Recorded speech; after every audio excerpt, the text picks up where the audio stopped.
أعوذ بالله من الشيطان الرجيم. بسم الله الرحمن الرحيم. واذكر في الكتاب إبراهيم إنه كان صديقا نبيا إذ قال لأبيه يا أبت لم تعبد ما لا يسمع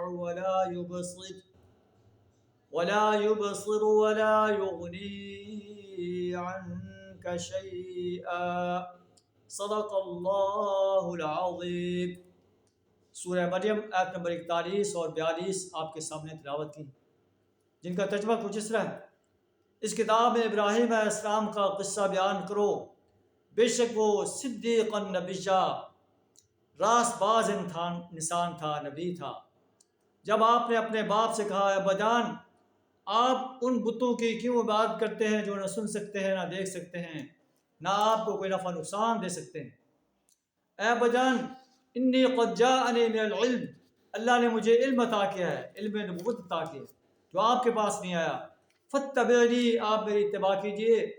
اہدک صراطا سویا، میں آپ کو سیدھا راستہ دکھاؤں گا. اے ابا جان، لا تعبد الشیطان، آپ بتوں کی عبادت کر کے شیطان کی بندگی کر رہے ہیں. معلومات جو انسان اللہ کو چھوڑ کر کسی کی بھی بندگی کرتا ہے، کسی کے سامنے اپنی پیشانی جھکاتا ہے، کسی کے سامنے اپنے ہاتھ پھیلاتا ہے، کسی کو حاجت روا اور مشکل کشا مانتا ہے، تو اللہ فرماتا ہے کہ یہ شیطان کی بندگی کر رہا ہے، شیطان کی غلامی اختیار کر رہا ہے. ان الشیطان کان للرحمن عصیا، شیطان رحمان کا نافرمان ہے.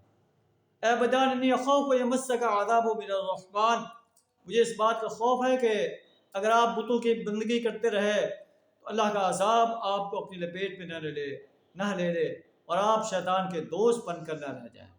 یہ ابراہیم علیہ السلام کی دعوت ہے.